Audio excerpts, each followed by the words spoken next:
nessa perspectiva em relação à ansiedade, como a gente deveria enxergar isso, a diferença de eu estar ansioso e eu estar com, não sei se chama... Um transtorno de ansiedade. Transtorno de ansiedade, Sim. Tipo, por exemplo, eu compro um produto no Mercado Livre, eu fico ansioso, mas não quer dizer que eu tô com ansiedade. Mas tem gente que às vezes fica ansioso do jeito que assim foge do saudável. Exato. Então, assim...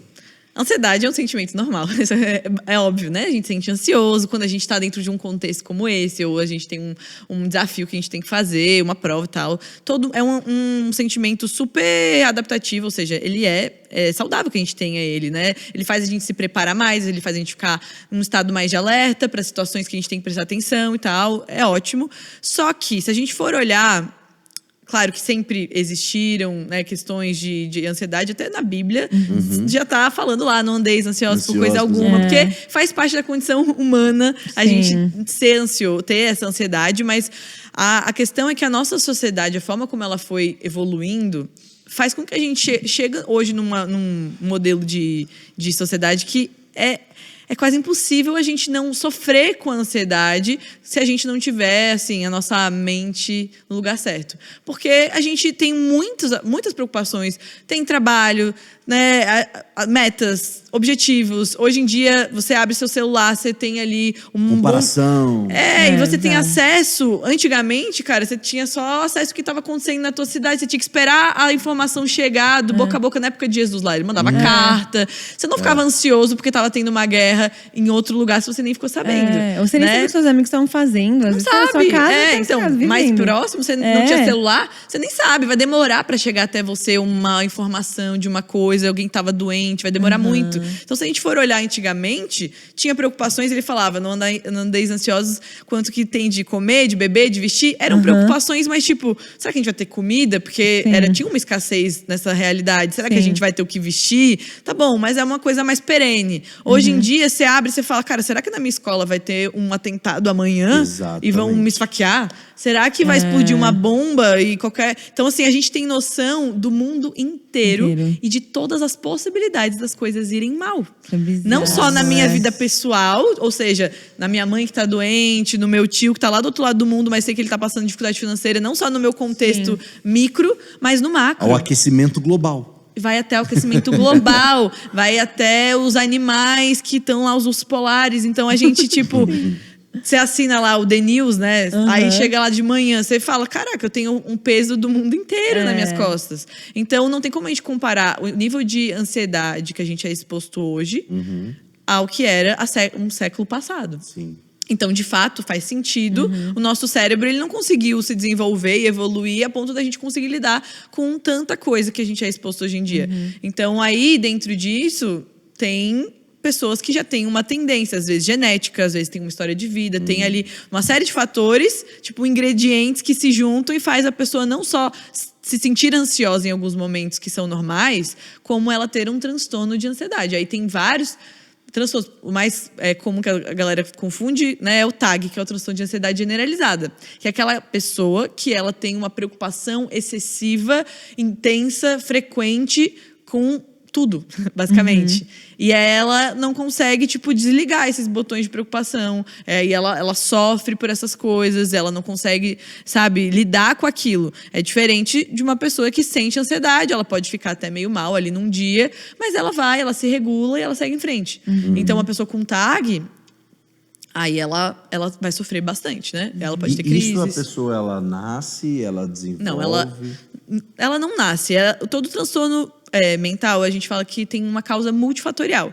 E é uma coisa que a gente confunde muito até na igreja. Eu vejo as pessoas falando muito, ela tem isso que ela sofreu um abuso na infância. Ela tem isso porque o pai dela era assim... A gente não tem é que tomar tão preto no branco. Nada é tão simples, gente. Nossa mente é muito complexa. Se fosse assim, todo mundo que foi abusado tinha depressão, todo mundo que foi isso ia ter aquilo. Não é. Então, a gente tem muita resiliência. Às vezes, a gente sofreu uma coisa muito séria, mas a gente teve vários outros fatores na nossa história de vida. Eu tive uma família que me deu muito suporte e eu consegui me desenvolver bem. Aquela outra pessoa passou um trauma assim, menos significativo, mas não teve suporte nenhum. Aí zoou. Ela teve outra coisa. Então, ou estava tudo certo na teoria, mas aí adquiriu mesmo assim, isso. Tinha uma tendência genética muito forte. Meu pai depressivo, minha mãe depressiva. Não aconteceu nada na minha história que justificasse, mas eu acaba desenvolvendo, entende? Então, em algum momento da minha vida desencadeia. Tem alguns transtornos que a gente vê mais desde adolescência e tal, mas no geral, para ter o diagnóstico mesmo, é mais na vida adulta. Exceto os transtornos de neurodesenvolvimento, como é o caso do TDAH, que a gente já vê desde a infância, dá para ter o diagnóstico. Entendeu? Então o TDAH aí, gente, que é da moda, todo mundo acha que hoje tem TDAH. É. Eu tava falando aqui antes de Eu tenho começar. um episódio sobre acho isso, que eu tenho depois dá TDAH, pra gente. pessoal Acho que ouvir lá.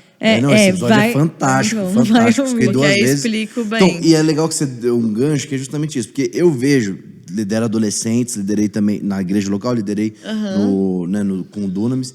E assim, eu sei que sim, é uma coisa real. Não tô sendo nem um pouco negacionista aqui. Sim. Mas também a gente sabe que existe meio que uma ditadura, assim. Acaba virando até moda. Sim. E isso é muito ruim. Sim. De tipo assim, de uma moda de você se autodiagnosticar. Ainda nem entrando no TDAH, mas é ali a ponte dos nossos assuntos, mas até de depressão ou ansiedade. Então, Sim. um autodiagnóstico. Eu tô com depressão.